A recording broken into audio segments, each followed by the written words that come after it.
Yeah, I'm Dean Jackson. I'm the Lead Assistant Director for Education and Schools for Newcastle City Council.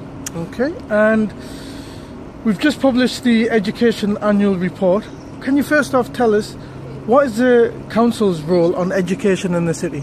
Well, the council has a major role in education in this city. We have a range of statutory functions around transport, around special educational needs. We have some key areas around children missing education, and we also have a challenge role with our schools as well.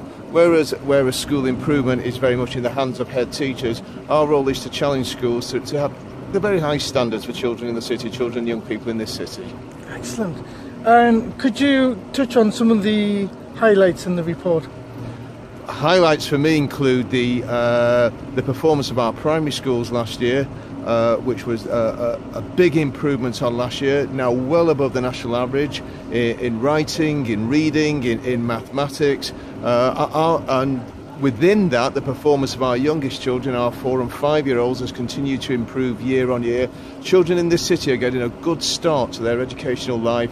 That progress is being maintained throughout primary school, and we're ending up with good results at 11 as well. And a couple of other issues I'd like to highlight. In our secondary schools, over the last 11 years now, from significantly below average attendance, we're now about 0.2% above the national average. So our secondary schools have really worked hard to make sure children and young people turn up at school and stay at school, to be honest. And the other key issue for me is around our needs, some of our more vulnerable young people in the city. And we've now, an actual number is we're down to about 240. We've reduced it from about 20% of the 16 to 18 cohort to round about 4-5%. If you include the children, young people that what is officially classed as not known, who don't stay in contact with us, it's around about 6%, which again is an incredible improvement over a fairly short period of time, and all credit to the staff who have worked with those young people. Great. And in the report it was identified that we have some issues on unauthorised absences. What are we doing to tackle this?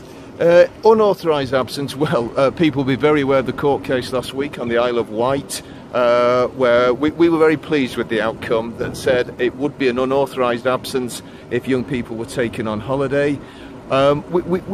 We need to carry on tackling attendance. Attendance in our primary schools is a real concern. Attendance in primary schools has been below the national average for 10 years now, and we seem to have plateaued at about 0.4% below the national average, which may not sound a lot, but actually if you think 15,000 children, 40 weeks a year and 10 morning and afternoon attendances a week, that's an awful lot of absences. So we're working very closely with our schools to make sure it's a school responsibility to improve attendance, to make sure children attend, but we will work closely to support our head teachers in trying to improve attendance.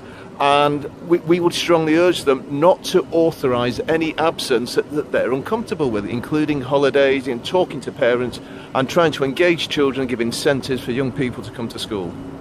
Excellent. Thank you very much.